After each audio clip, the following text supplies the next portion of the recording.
¿Cuántos están alegres de estar en la casa del Señor, iglesia? Fíjense de que este día hay algo que quiero compartir con usted y que en realidad el objetivo de compartir esto es que juntos podamos estimular nuestra fe. Una de las cosas que últimamente en mi corazón creo percibir del Espíritu Santo es de que nos estamos descuidando de pelear por nuestra vida espiritual. Y fíjese que a veces usted y yo sabemos lo que es el bautismo con el Espíritu Santo. Muchos de los que estamos aquí hasta hemos recibido el don de lenguas, hemos recibido diferentes dones, pero nos conformamos a retirarnos de la iglesia como venimos, porque estábamos cansados, porque teníamos problemas, porque sentíamos depresión, etcétera. Yo entiendo, porque tengo una vida normal como la suya. Cerramos 5:30 y algunos clientes llegan a las 6. Venimos después de un día de estar parados. Gente que le hostiga, gente que le molesta, gente que le critica, gente que lo está, pero le jalan los pelos. Y usted tiene un día estresado, lo entiendo. Pero cuando venimos a la casa del Señor, la unción que el Señor tiene para usted, nada lo debe de estorbar. Nada lo debe de estorbar. Ahora, claro, esto es una lucha personal. Esto es algo que depende de mi esfuerzo, de que yo, así como puedo irme lleno de la presencia de Dios, así puedo retirarme igual. Nadie dirá nada. Nadie opinará más, nadie opinará menos, pero observo que a veces el Señor tiene preparado para nosotros una mesa. Y tal vez podría servir esta analogía que le voy a decir. ¿Cómo se siente el padre o la madre que con esfuerzo, con trabajo, con entrega, pone un plato de comida en la mesa para su hijo, y su hijo lo que hace es despreciar, darle espalda y decir no quiero? ¿Cómo se siente el padre? ¿Qué fue lo que Jesús hizo para servirnos una mesa con manjares? ¿Acaso no fue ser colgado en la cruz del madero para que usted y yo podamos disfrutar los manjares del reino, iglesia? Claro que sí. Por eso yo quiero animarle esta noche para que no veamos la mesa y digamos, no tengo hambre. No, corra los manjares del Señor, porque el Espíritu Santo tiene para usted cosas maravillosas. Cuando la iglesia puede despertar en un avivamiento, cuando juntos nos unamos a luchar por una bendición espiritual. Fíjese por favor, el tema que vamos a compartir esta noche es muy especial. La autoridad del creyente. La autoridad del creyente. Le voy a hacer una pregunta: ¿cuántos tienen autoridad en este lugar? Amén. En el aspecto secular o en el ámbito natural, vamos a ver una confusión en dos términos interesantes: autoridad y poder. No es lo mismo esos dos términos, ya lo vamos a ver en la Biblia. Cuando hay personas que muchas veces tienen como la capacidad de conducir, de dirigir, de gobernar, etcétera, no significa que tengan poder. Otras veces hay personas que tienen poder, pero no tienen autoridad. Y cuando nosotros vemos en el ámbito espiritual, muchas veces vamos a correr ciertos peligros si no tenemos claridad en lo que la palabra nos enseña. Cuando nosotros vemos esto, quiero que vaya conmigo a 2 de Corintios, en el capítulo 10, por favor. En el capítulo 10. Declaro en el nombre del Señor que usted aprenderá esta noche este principio, hermano. La autoridad del creyente. La autoridad del creyente. 2 de Corintios capítulo 10. Capítulo 10.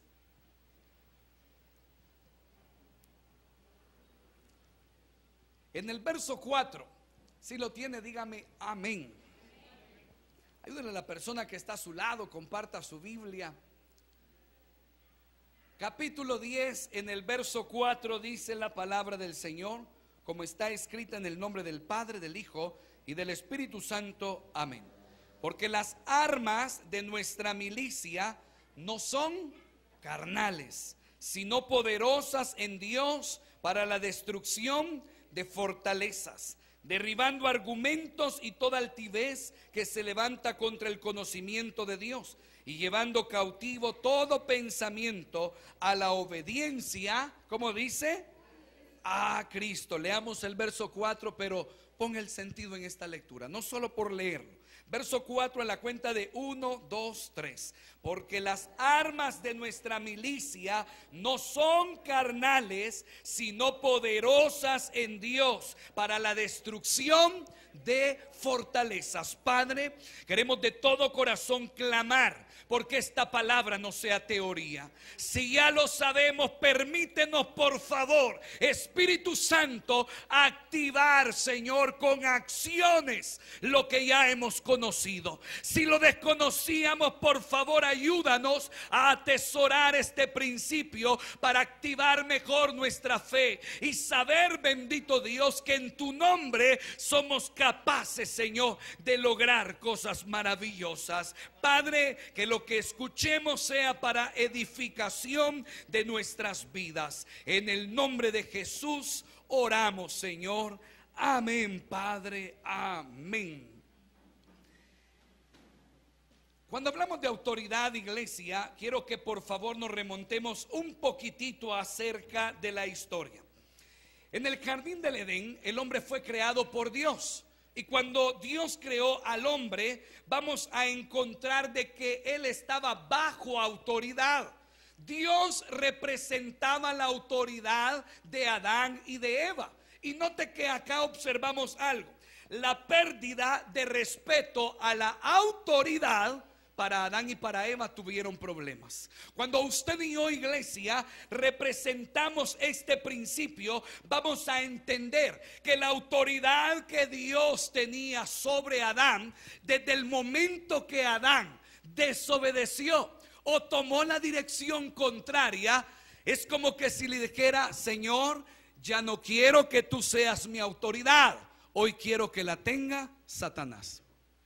¿Me comprende hasta ahí? Cuando usted y yo hablamos del principio de autoridad, quiero que en su corazón guarde algo.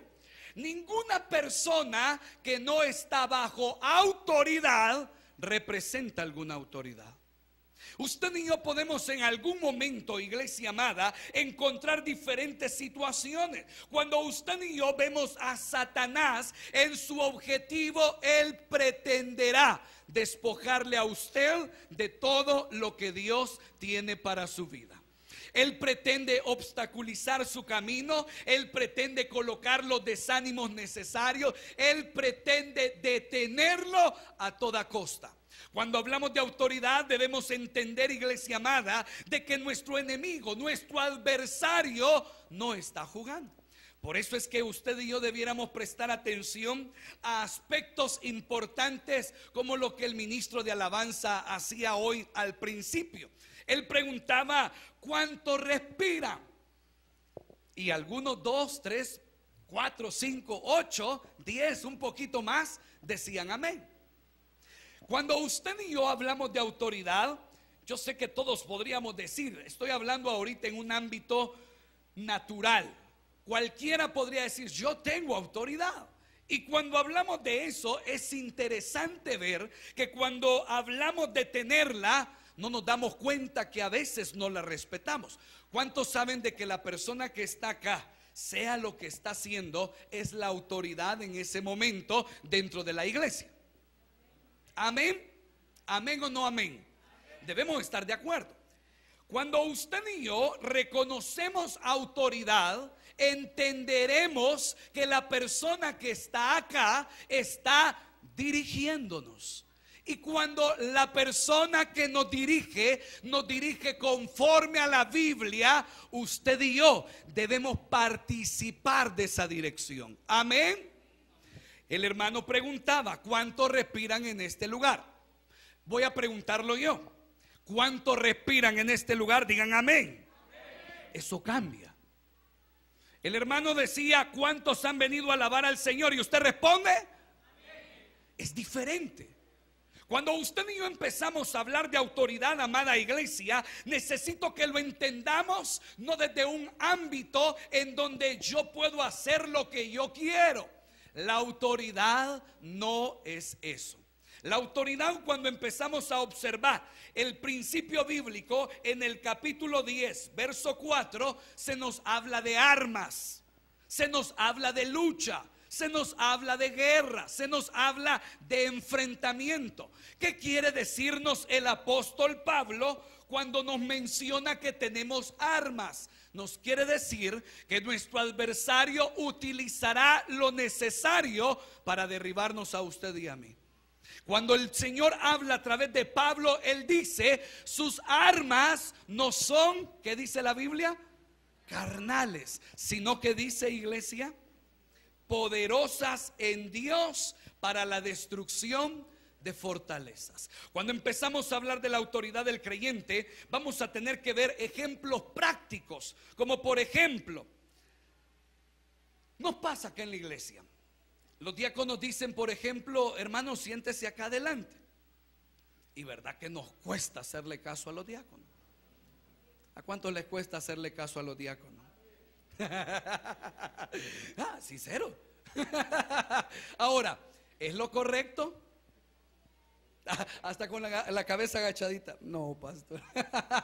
¿Por qué? Porque son una autoridad. Ahora, quiero que entienda un principio importantísimo. La autoridad tiene límites, y en ese sentido vamos a conocer 3 niveles en donde la autoridad usted y yo tenemos que respetar. El primer nivel en donde la autoridad se respeta, iglesia amada, es en la familia. ¿Cuántos saben de que en casa, cuántos son hijos acá? Levánteme la mano los que son hijos. Yo soy hijo también. ¿Cuántos saben de que en casa el que manda es papá y mamá? ¿Y cuántos hacemos caso? Les vamos a preguntar a los papás si es cierto.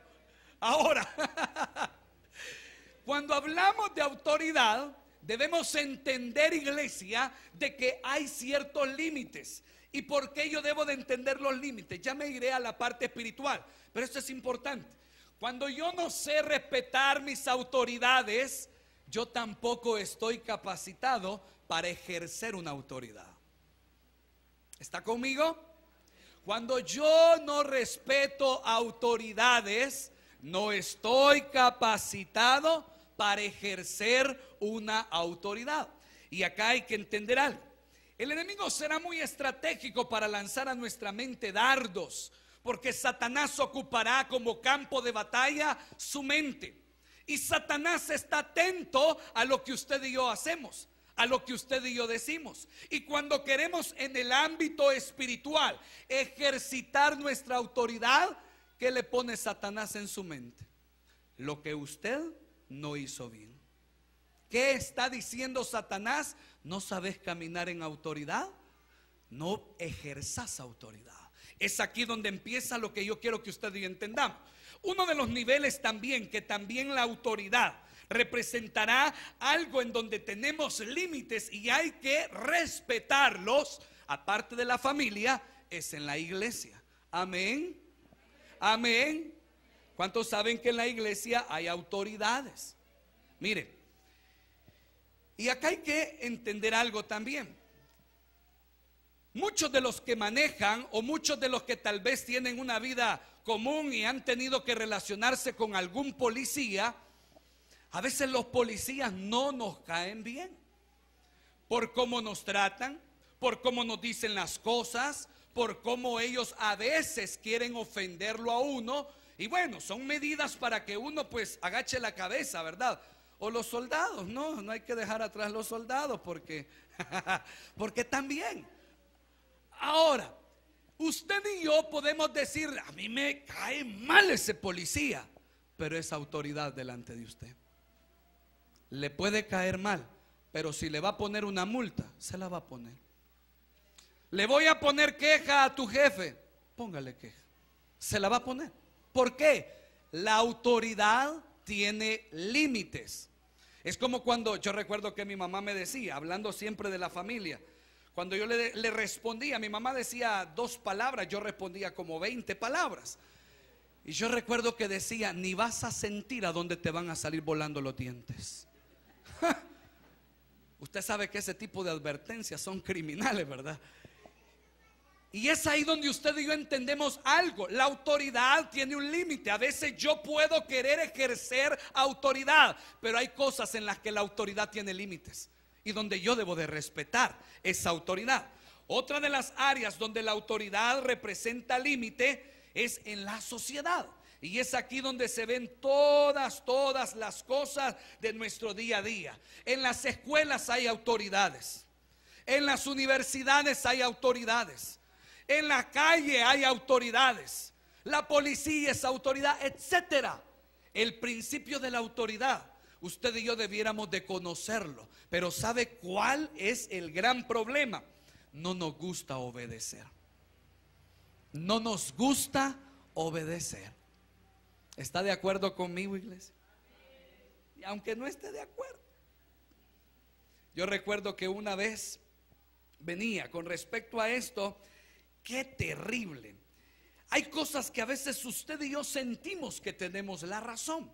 Y por sentir que tenemos la razón, exigiremos violentando las autoridades. Y eso trae consecuencias. Recuerdo que en una ocasión yo venía de Armenia y venía para esta zona de Lourdes, del centro de Lourdes. Y yo recuerdo que ya era súper tarde y yo tenía que llegar, pero rápido. Y recuerdo que los carros del otro carril encendían las luces. Yo decía, estos son locos, ¿verdad? Saber qué es lo que traen. Cuando de repente paso una curva, veo que a lo lejos estaban unos policías así. Ay, Señor, dije.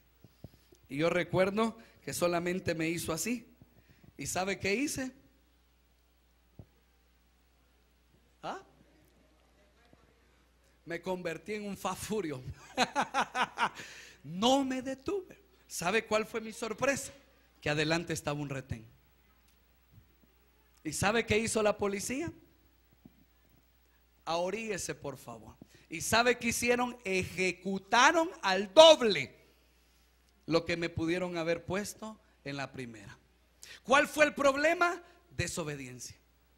Desobediencia. ¿Tuvo que haber sido así? No, en ningún momento. Yo recuerdo que en una ocasión hay policías, yo me imagino, me hubiera detenido y le hubiera dicho, seamos amigos, hombre. Y tal vez me hubiera perdonado. Ahora sí, dice. Recuerdo que en una ocasión, y note que esto es increíble, le cuento cosas para que usted entienda que la autoridad, aun cuando a usted y a mí nos moleste, ellos siguen siendo la autoridad. ¿Sí? Recuerdo que en una ocasión venía de Santa Tecla para Lourdes otra vez. Y recuerdo que no sé qué desperfecto tenía el carro, que las luces tenían falso. Era un falso, no era algo que yo lo premedité que así iba a venir. Y recuerdo que por las Delicias se me apagaron las luces. Eran tipo 6:15, 6:30. Ya debían venir encendidas las luces. Señor, dije. Y siempre ahí por las Delicias hay un retén. Me voy a ir topadito a un camión para que no me detengan. Con aquella planificación ya, ¿verdad? Yo recuerdo de que el policía hasta se intentó meter por el camión y me hizo así y me detuvo. Ay, Señor.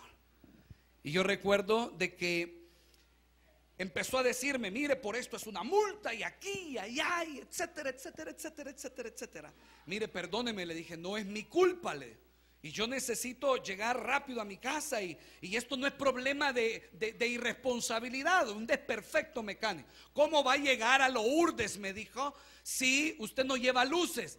Me voy a ir atrás de un bus, le dije, y voy a llevar las intermitentes para que no haya ningún problema. Y solo le hacía así. Permítame, me dijo. Y se fue para la patrulla. Váyame, hemos hablado con los compañeros, aquí somos 3, me dijo. No hemos cenado. Ajá, ¿y qué puedo hacer? Le decía yo. Todavía, ¿verdad? No podía decirle yo, bueno, arreglemos pues. Pues mire, aquí no sé, usted diga qué hacer. Pues sí, dígame usted, le digo, porque yo no sé, soy ignorante de estas cosas. Y me dijo, pues sí, póngase en algo, me dijo. Vaya, sí, me dijo, denos 20. Solo 10 tengo. Para no hacerle largo el cuento, No quería la multa y tuve que hacerlo. Me sobornaron los policías. Ahora, el punto es el siguiente. Cuando usted y yo empezamos a observar cosas como estas, es probable que usted y yo sintamos cólera, nos moleste, porque hay incomprensión, no hay apoyo, no hay ayuda en algo que tal vez no es nuestra culpa. Pero la autoridad, según el principio, sigue siendo autoridad. ¿Estamos claros ahí, iglesia? Quiero que guarde eso. La autoridad sigue siendo autoridad, aunque a mí no me parezca. Eso es principio para ejercer autoridad. Entonces, iglesia, si yo definiera la autoridad en el ámbito espiritual, dijéramos de la siguiente manera: autoridad es un principio espiritual otorgado por Dios, a través del cual se regula la conducta de los seres humanos. Las autoridades son para regular las conductas, y el Señor ha puesto las autoridades. Vaya conmigo a Romanos, por favor. Romanos capítulo 13. Romanos capítulo 13.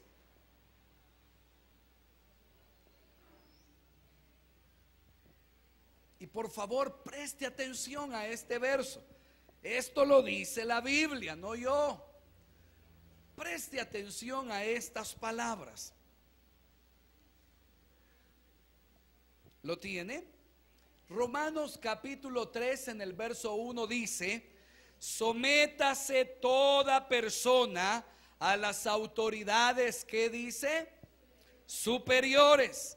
Escuche bien esto: porque no hay autoridad sino de parte de Dios, y las que hay por Dios han sido establecidas. ¿Cuántos dicen amén a esta palabra?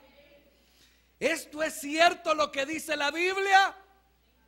Iglesia, ¿es cierto lo que dice esta porción de la Biblia? Amén. Entonces aquí inicia nuestra labor de reconocer nuestra autoridad.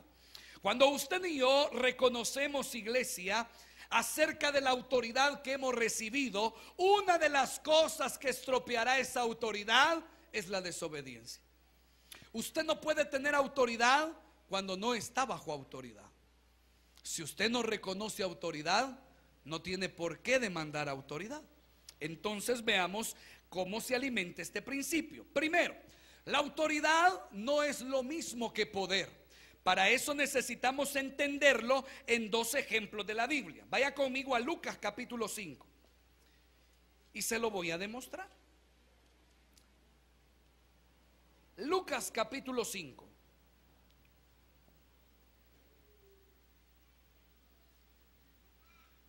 Lucas capítulo 5. Necesitamos definir, iglesia, que en cuanto a la autoridad es un principio espiritual. Un principio espiritual. Y estamos para alimentar ese detalle explicando que autoridad no es lo mismo que poder. Capítulo 5, por favor, en el verso 17. ¿Lo tiene? ¿Lo tiene, iglesia?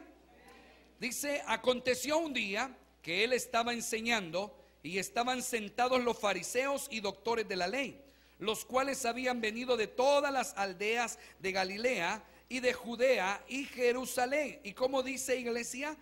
Y el poder del Señor estaba con él. ¿Para qué, iglesia?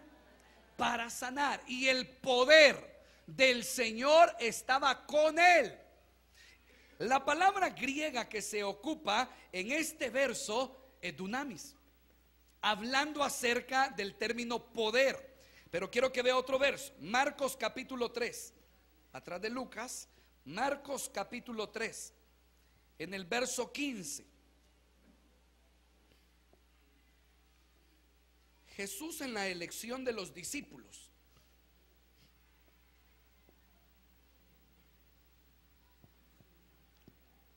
Marcos capítulo 3, en el verso 15.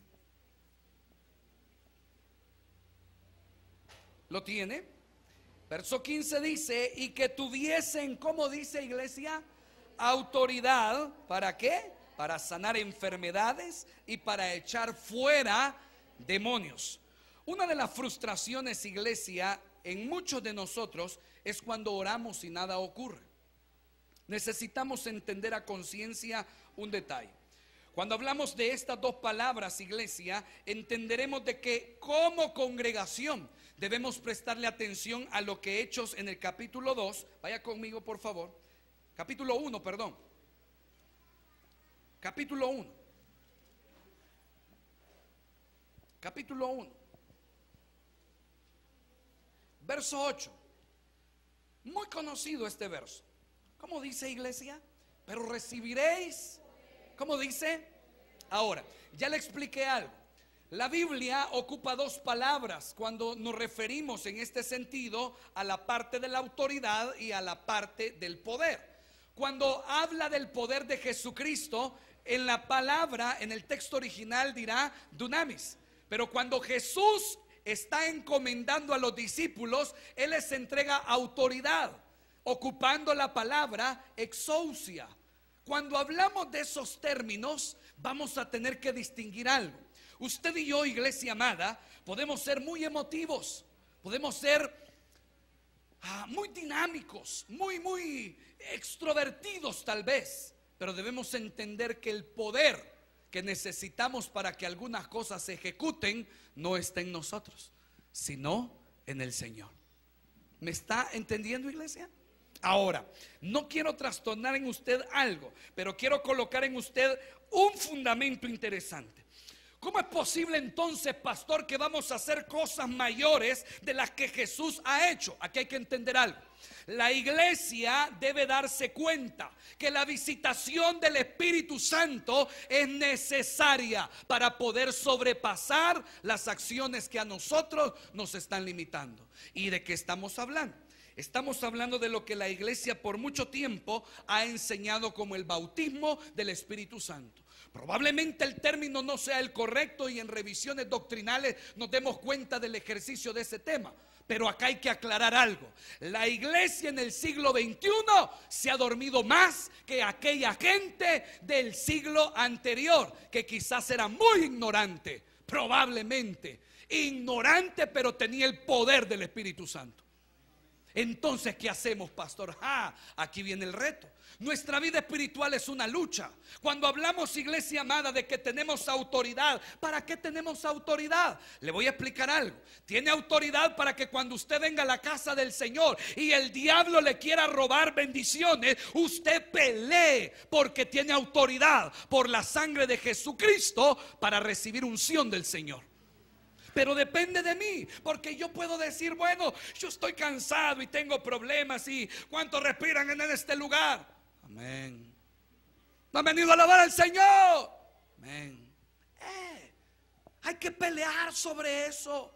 Hay que pelear sobre eso. Cuando usted y yo nos congregamos, debemos decirle al Señor: Señor, arráncame todo lo que me quiere estorbar, porque yo quiero un toque de tu presencia.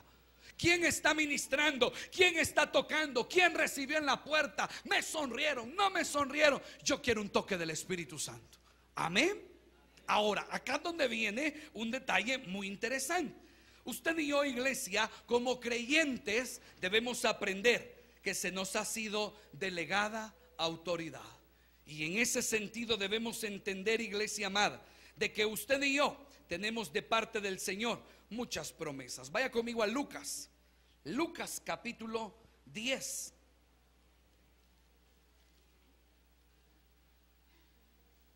Y note por favor qué es lo que dice este verso. Lucas capítulo 10.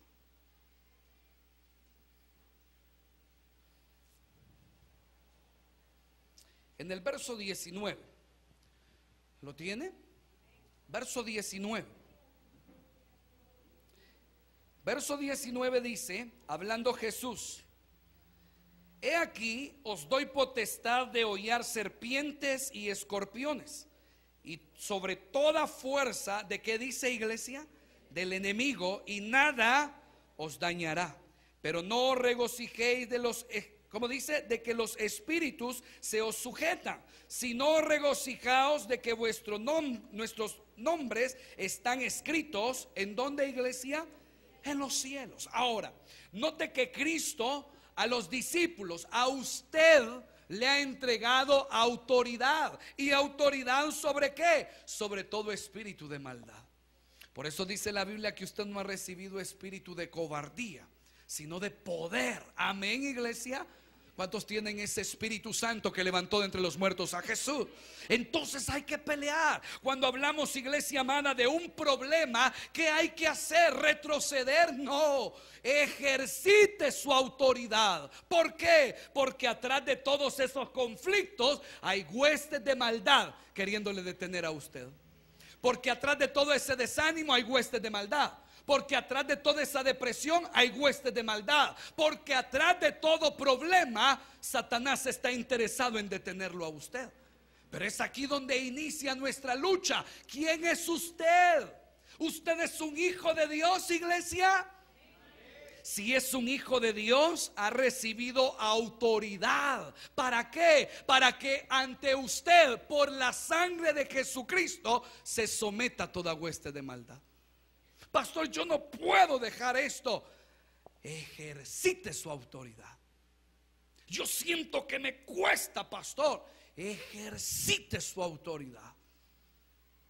¿Contra qué usted y yo ocupamos esta capacidad? Por favor, no pierda de vista el concepto. Cuando hablamos, iglesia amada, de autoridad, es poseer la facultad de controlar, de dirigir, de tomar decisiones sabias. Usted tiene la guianza del Señor, la mente de Cristo. Usted sabe cómo accionar. Y por favor, guárdelo en su corazón. La mayor motivación de su lucha espiritual no debe de ser sobre lo que alguien le dice a usted, sino sobre lo que usted desea del Espíritu de Dios. Si usted del Espíritu Santo quiere que le ministre un don, que le ministre algo de su poder, es según nuestro esfuerzo que recibimos. Pero si usted y yo venimos, imagínese que el pastor viene deprimido, los diáconos vienen deprimidos, los líderes vienen deprimidos, la iglesia viene deprimida y todos tenemos depresión. Y entonces estamos diciendo, ay, ¿cuántos están contentos, hermano? Amén. Pero no es cierto. No es cierto. Quiero tomar como ejemplo lo que hicimos el día miércoles. El día miércoles, al igual que este día, es como una oposición al momento de alabar al Señor. Es como una barrera. Es como que si de repente, ay, sí, yo sé que tengo que alabar al Señor, pero yo estoy cansado, etcétera, etcétera, etcétera. Yo lo entiendo muy bien. Y cuando empezamos a luchar, de repente terminamos en un momento de adoración que llena el corazón. Eso es lo que el Espíritu Santo desea. Que mi cansancio, mi tristeza, esa enfermedad, ese problema, yo lo tome y lo ponga en las manos de Él y le diga, Señor, esto no me va a detener. Voy a buscar tu presencia. Y sobre eso el Espíritu de Dios opera con poder. Pero entonces yo debo de entender que esa autoridad que he recibido, debo de ejercitarla. Iglesia amada, cuando usted y yo encontramos en el capítulo 1, en el verso 8 de Hechos, se nos decía, el Señor prometiendo al Espíritu Santo de que íbamos a recibir poder. Y acá hay que aclarar algo. Quizás teológicamente no exista eso que por mucho tiempo a nosotros nos ha mantenido en esa búsqueda. Pero créanme que yo prefiero los conceptos obsoletos u ortodoxos de la iglesia a lo que la teología me dice hoy. Yo prefiero que la iglesia busque el bautismo con el Espíritu Santo y no se esté enfriando más de lo que está. ¿Por qué, pastor? Porque la iglesia de este tiempo ha dejado de conocer el poder de Dios, porque ya no busca con entrega al Espíritu Santo. ¿Qué necesitamos? Nada. Solo su voz, su corazón. Bueno, pero si aquí la tengo, pastor. Entonces, ¿qué hacemos? Clamemos. ¿Y qué significa clamar? Significa gritar, significa desesperarse. Iglesia amada, la música termina, los instrumentos paran y todos nos callamos. La música no es la que dirige la alabanza ni la búsqueda de nuestros corazones. Usted y yo tenemos que pelear. Que si el pastor dijo amén y en esta iglesia no se ha sentido un mover del Espíritu Santo, por favor sigamos hasta que el Espíritu de Dios toque nuestros corazones. Pero eso tendrá una lucha. Que de repente nosotros digamos, hermanos, son las 8:30. Yo siento que hemos estado fríos en esta adoración. Seguimos. Ay, aquí viene ya nuestra parte. ¿Qué decimos? No, pastor, hay que irnos para la casita. ¿Me explico? Entonces, ¿qué hacemos, pastor? Desde el principio, cuando usted se está listando para venir a la casa del Señor, dígale a Él: Señor, yo voy a buscar un toque de tu presencia. Y póstrese, clámele al Señor. Dígale a Él cuando usted siente esos dardos encendidos de fuego: Señor, aquí estoy, no me voy a dejar vencer. He venido por tu presencia y yo voy a llevarme un toque de ti. Y eso mueve la mano de Dios, porque el Señor sabe que en nuestra vida hay fe. ¿Qué necesitamos, iglesia amada? En medio de todo lo que en nuestro día atravesamos, necesitamos ejercer nuestra autoridad. Así como el Salmo 103. Léalo conmigo, hermano. Léalo conmigo, por favor.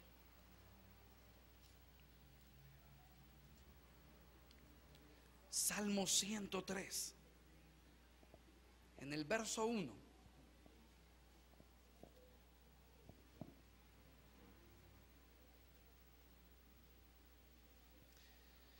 ¿Lo tiene, iglesia? Verso 1 dice: bendice, alma mía, a Jehová, y bendiga todo mi ser su santo nombre.